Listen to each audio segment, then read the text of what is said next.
Hi, my name is Erica Moffitt. I'm a graduate of Dickinson College of the class of 2003. Today I'm joined by several of the senior officers here with Dickinson College. We're actually in the Stafford Reading Room of the Wadner-Sparr Library. And actually today we're hoping to discuss some really important information with you, some information that we hope you'll find useful when discussing the college with your peers, colleagues of the school, volunteers, and others. I want to start by introducing today's guests. To the right of me, we have the president of the college, William Durden. We also are joined here now by April Very. She's Dean of Students and Class of 1982. Neil Weissman, Provost and Dean of the College, and Robert Massa, Vice President for Enrollment and for College Relations. Thank you all for joining me today. We want to start first with you, President Durden. Tell me a little bit first about the most recent academic year, that of 2005-2006. Discuss some highlights with me from this year. I'd be glad to, Erica. There are a lot of good things that have happened. Let me just mention a few. First of all, Dickinson has become very, very concerned about sustainability. This has led also to a new student building. There used to be the Tree House. Some of our alums might know that. Now there is going to be a sustainability house, a very state-of-the-art building that will permit our students, more students to live in the house, but additionally to be able to measure and gauge more academically from the house the whole issue of sustainability. Add to that this year some terrific athletic accomplishments, everything from women's basketball, women's lacrosse, men's lacrosse, cross country, football players being on the All-Centennial Conference teams, just tremendous student athlete accomplishment. We've had some other key elements. We have the largest endowment in the college history. Think of this, if you will, the increase in the endowment in about the last 7 years is equal to the increase 230 years from the college founding. So again, tremendous momentum. Record growth in the endowment. We were 6th in the nation in growth in the endowment. Now that's both new money put in and yield. And if you look at this, what is really tremendous is that among liberal arts colleges, Dickinson had the highest overall increase in endowment, about 30%. We increased our Standard & Poor's rating, an incredible, I think, accomplishment and testament to everybody working in our environment. That is, we went from a BBB+ to an A.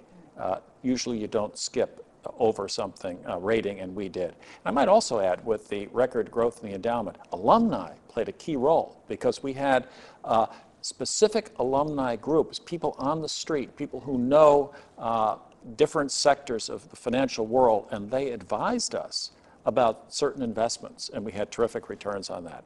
Record applications to the college, joined a very small group of institutions, liberal arts colleges, over 5,000 applications.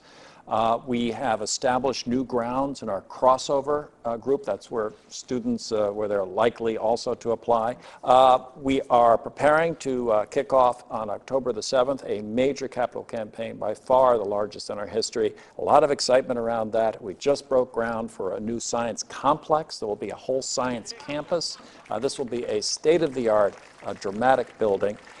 We have initiated significant work with downtown Carlisle, and we're helping, literally helping with the retail and appearance of downtown Carlisle. That's a significant project. We also have moved into something that I think is very critical. We are taking a lead on reestablishing a distinctive element of American education, and that is the link between academic life and residential life and student life.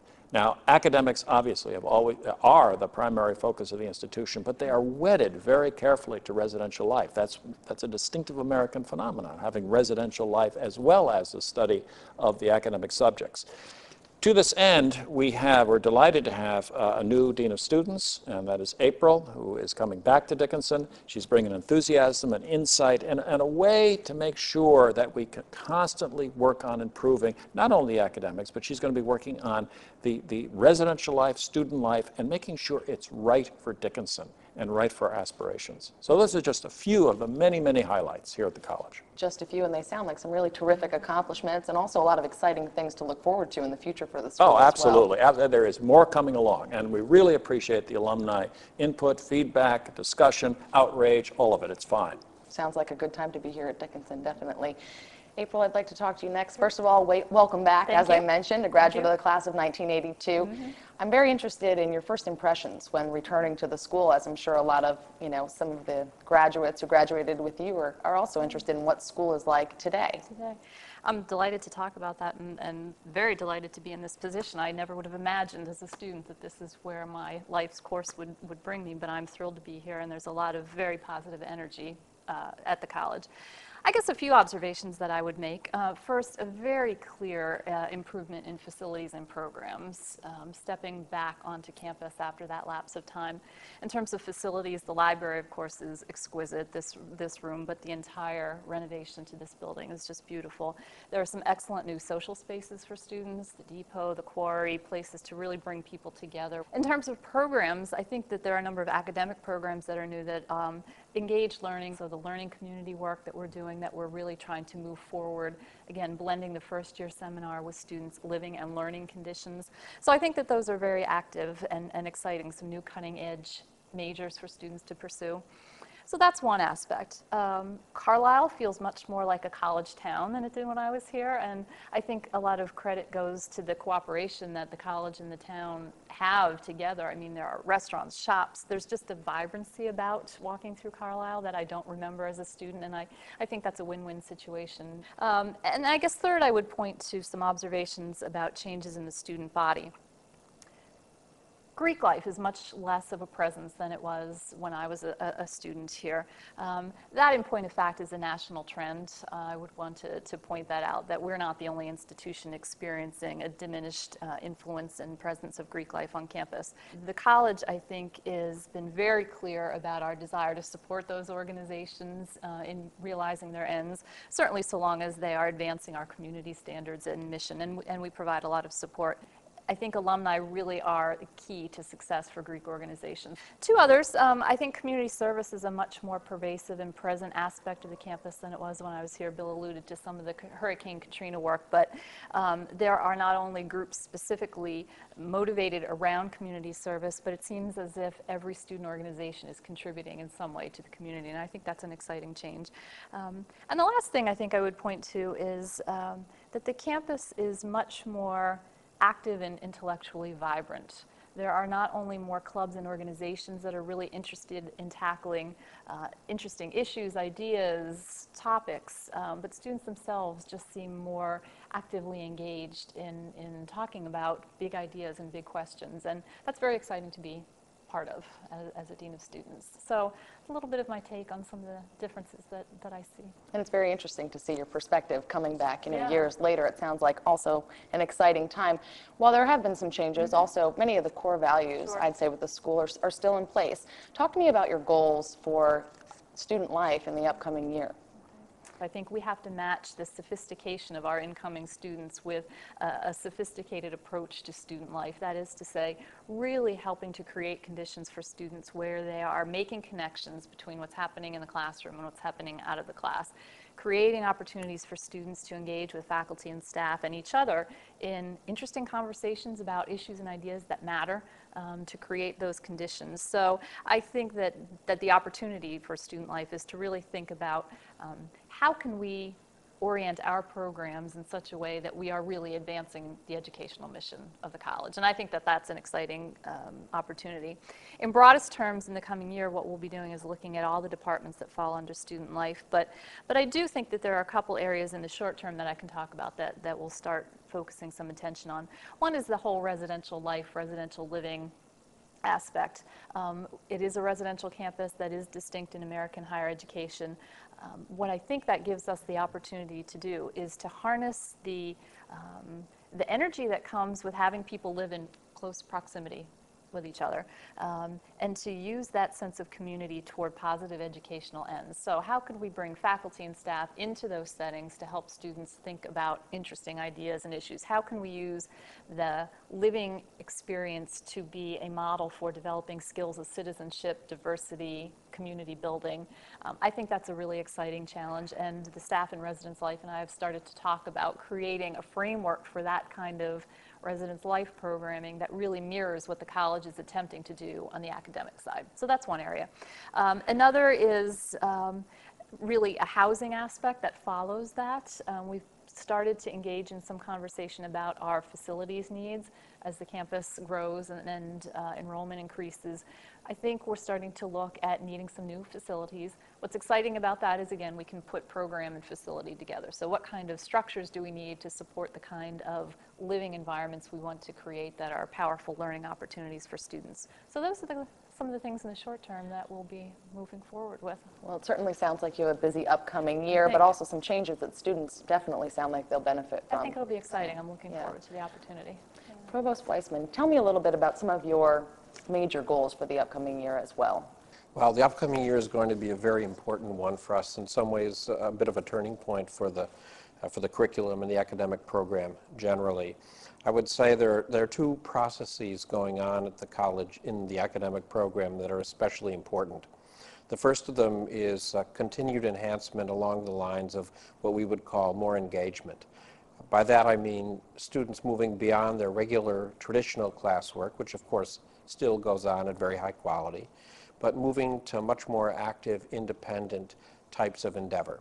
The other process, the other major thing that's underway in the curriculum is that we continue to move into new fields.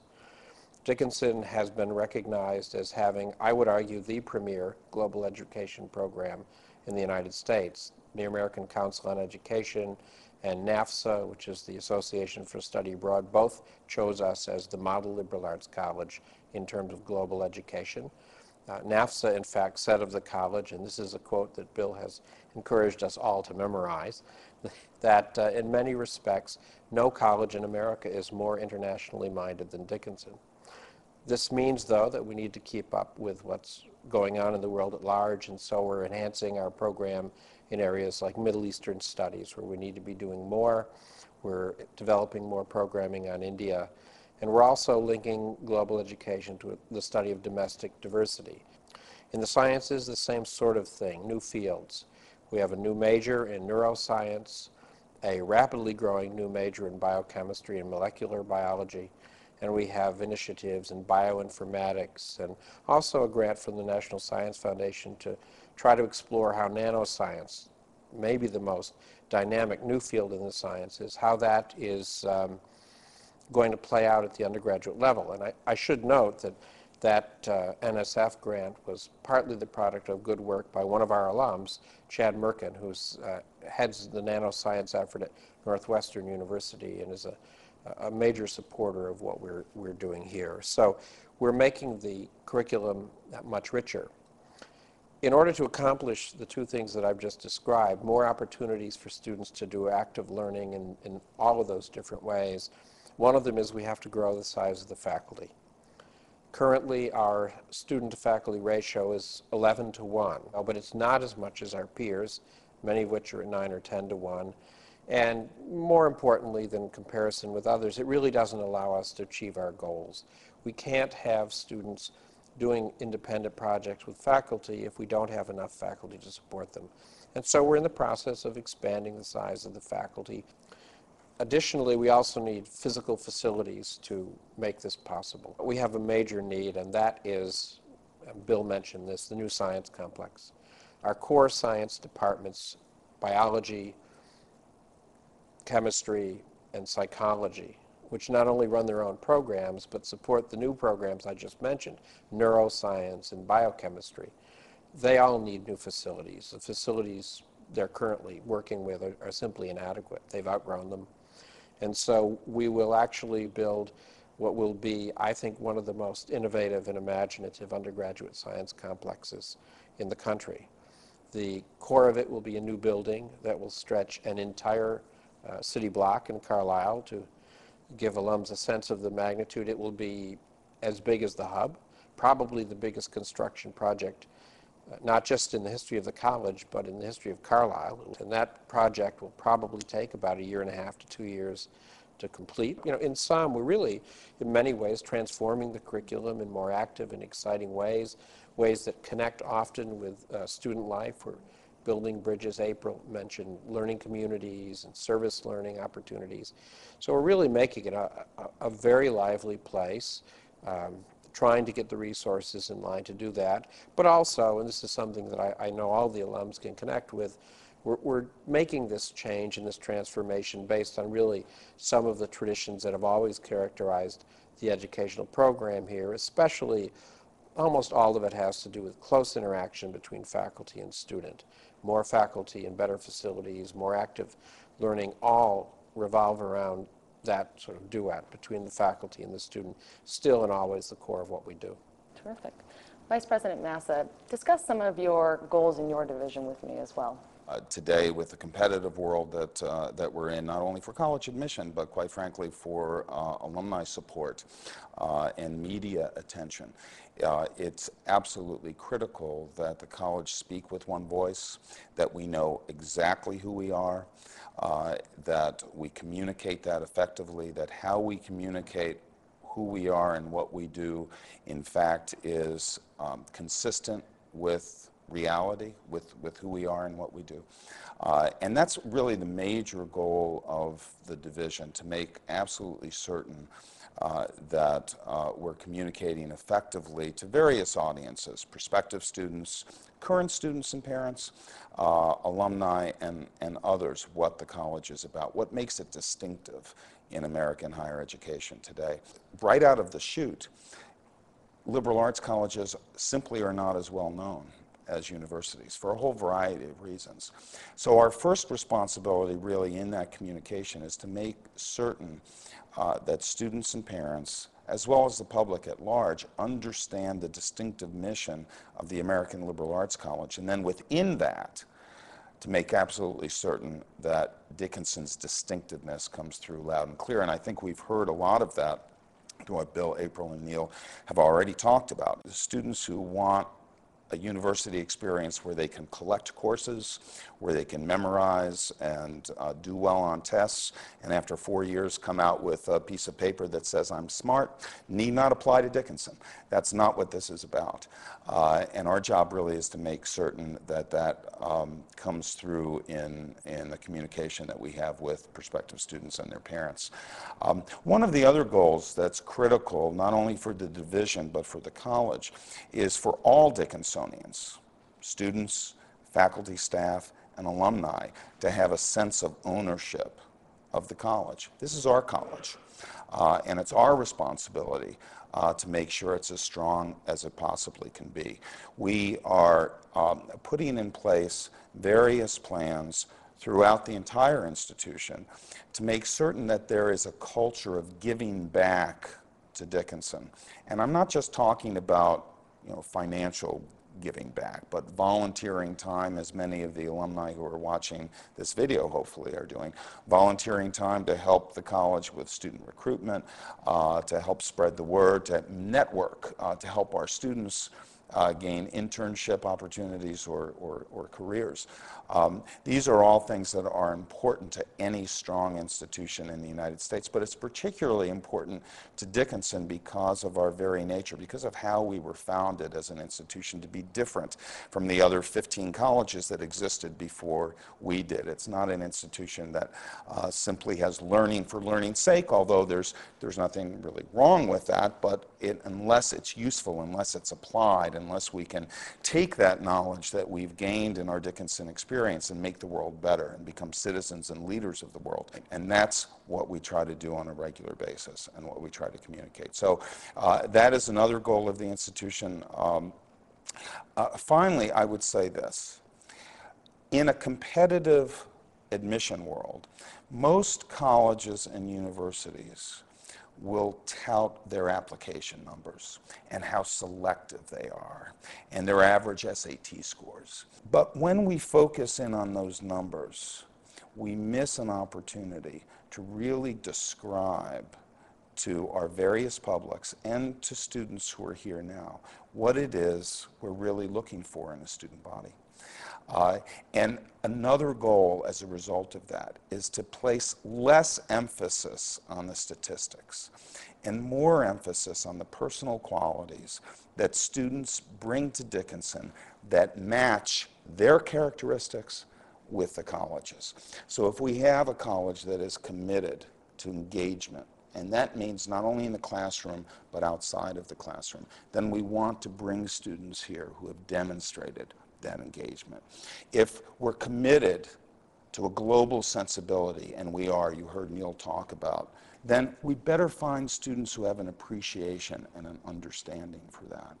If we understand and appreciate the fact that this is a community of people that have a historic legacy, then we want to find students who are prepared to commit to Dickinson for a lifetime, to commit to what we believe in and what we strive to do on a daily basis here. And it's not just rhetoric. I mean, one of the reasons why it's important to have a large number of applications is not so that we look more selective in U.S. News and World Report.